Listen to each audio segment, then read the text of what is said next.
Les savoir-faire liés à la ganterie en pays de Millau se concentrent sur 6 départements français de la région Occitanie: l'Aveyron, l'Aude, le Gard, la Lozère, l'Hérault et le Tarn. Les savoir-faire liés à la ganterie en pays de Millau regroupent depuis près de 750 ans une unité de 3 pans d'expertise complémentaires, étroitement liés à l'environnement naturel et humain du territoire: l'élevage pastoral traditionnel, la connaissance et la transformation des matières naturelles, et l'art de confectionner le gant.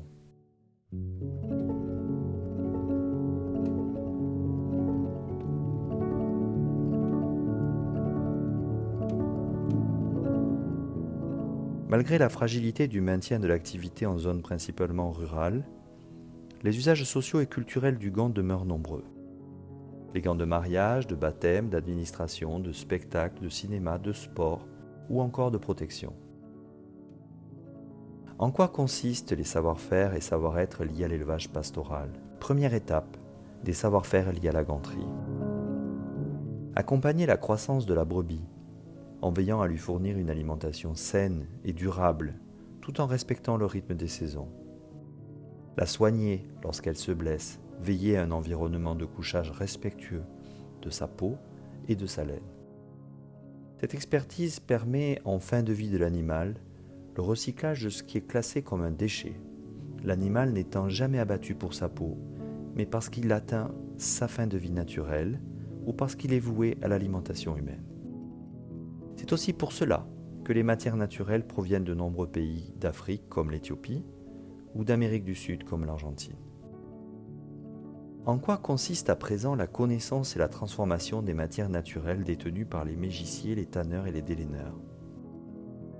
La connaissance des matières nécessite une expertise à la fois sensorielle, analytique et scientifique pour transformer une peau en cuir, c'est-à-dire en matière imputrescible et durable.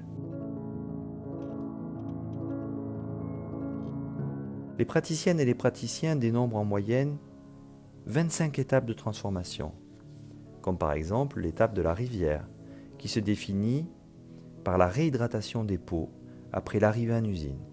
Cette étape consiste en l'élimination des poils, l'écharnage, le nettoyage de la fleur. Vient l'étape du tannage, qui s'effectue par trempage au cœur des foulons. Le tannage végétal est la méthode la plus ancienne, nécessitant l'emploi de tanins végétaux très variés, tels que les écorces d'arbres, comme celle du chêne, du mimosa, du châtaignier, ou encore du quebracho, arbre d'Amérique latine. L'étape de la teinture est toujours très attendue. Pour obtenir la teinte recherchée, la teinturière ou le teinturier peut procéder à plusieurs essais. Notons aussi l'essorage des peaux, avant la traditionnelle mise au vent, où les peaux sont ainsi suspendues délicatement et une à une par la praticienne ou le praticien avant l'étape du corroyage. D'autres étapes attendront les mains du mégicier tanneur, le grainage, le veloutage par meulage ou par ponçage très doux pratiqué sur la fleur. Citons aussi le lissage, le satinage, le liégeage du cuir effectué au moyen d'une machine équipée de cylindres de liège. Là aussi, une matière naturelle permettant par ce geste manuel du praticien d'amplifier l'aspect du grain sur la fleur. Des processus distincts d'excellence concernent le travail de la laine et de la soie, matière naturelle utilisée entre autres dans la confection d'un gant. Comment peut-on définir l'art de confectionner le gant? À la sortie de la mégisserie, les peaux sont prêtes à être coupées et transformées en gants. L'art de confectionner le gant consiste ainsi à créer une paire de gants pour différents types d'usages. Parmi les 7 grandes étapes qui attendent les gantières et les gantiers, nous pouvons citer la coupe. L'artisan procédera à la mise en humide de la peau pour offrir plus d'élasticité à la matière et localisera les défauts éventuels. Vient ensuite la phase de dépeçage qui consiste à étirer la peau dans le sens de la longueur et de la largeur. Et après une prise de mesure en pied, tracera la peau avant de la couper avec ses ciseaux de gantier.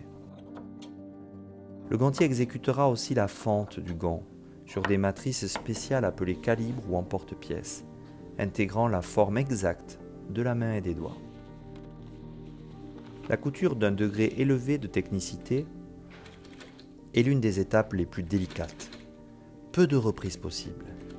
La dextérité, l'œil, l'expérience et la qualité de la matière sont les meilleurs alliés du praticien ou de la praticienne.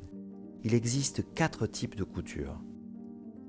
La couture à la main, un travail souvent à domicile qui a longtemps permis, en pays de Millau, de lutter contre la désertification des campagnes, et aux mères d'élever leurs enfants tout en exerçant une activité rémunératrice.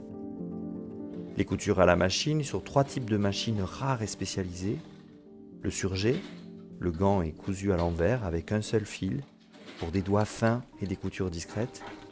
Le piqué anglais, le gant est cousu en hauteur avec 2 fils en suivant le pied de biche de la machine pour des coutures solides et confortables. Le piqué plat ou sellier, le gant est cousu à plat, souvent utilisé pour les finitions et les bordures. Après les nombreuses finitions telles que la pose de la doublure, le travail de broderie, à la main ou à la machine, la pose des boutons pression, arrive la phase finale du dressage, qui est réalisée sur les mains chaudes, en fer chauffé électriquement, qui repasse le gant par l'intérieur. Cette étape donnera au gant sa forme définitive, permettra un dernier contrôle qualité avant son lissage et brossage pour augmenter le velouté du gant. Chaque opération, façonnée par les mains des artisans, et comme il est de tradition en pays de Millau, transmise de génération en génération, comme peuvent l'être par exemple par les dentelières d'Alençon. Quelles pratiques sociales, rituels et événements festifs sont associés au savoir-faire ?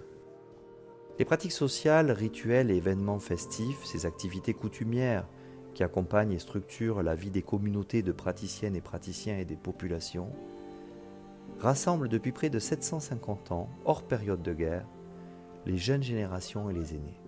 Les festivités de Sainte-Anne, selon la tradition sainte patronne des gantiers et des mégissiers, sont l'occasion de réunir en été les associations de danse traditionnelles telles que l'O-Ganterello, mais aussi les éleveurs, gantiers, mégissiers, leurs familles, les fidèles et les touristes.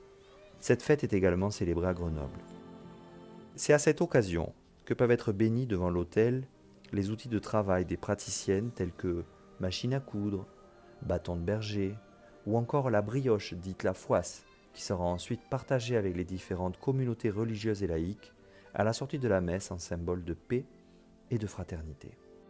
Ces éléments sont importants, car comme le souligne l'UNESCO, ils réaffirment l'identité de ceux qui les pratiquent en tant que groupe ou société, et qu'ils soient pratiqués en public ou en privé. Comment s'opère la transmission formelle ou informelle de nos savoir-faire ? Une transmission informelle des savoir-faire liés à la ganterie en pays de Millau existe depuis le Moyen-Âge. Elle s'est d'abord effectuée et s'effectue encore parfois aujourd'hui dans le cadre familial. Plus récemment, elle s'est déployée de pair à pair au sein des mégisseries et des gantiers. La formation institutionnalisée concerne principalement les savoir-faire agro-pastoraux. Pour sensibiliser notre jeunesse, le territoire, avec l'implication des associations, des musées, des établissements culturels, organise par exemple dans le cadre des Journées européennes du patrimoine des masterclass auprès des enfants ainsi que des rencontres intergénérationnelles, des ateliers participatifs et des visites en atelier et dans les fermes. Une formation en CAP et bac professionnel ainsi que la première école supérieure des métiers du cuir et de la laine sont au cœur des enjeux de transmission et de sauvegarde de nos savoir-faire au service de tous.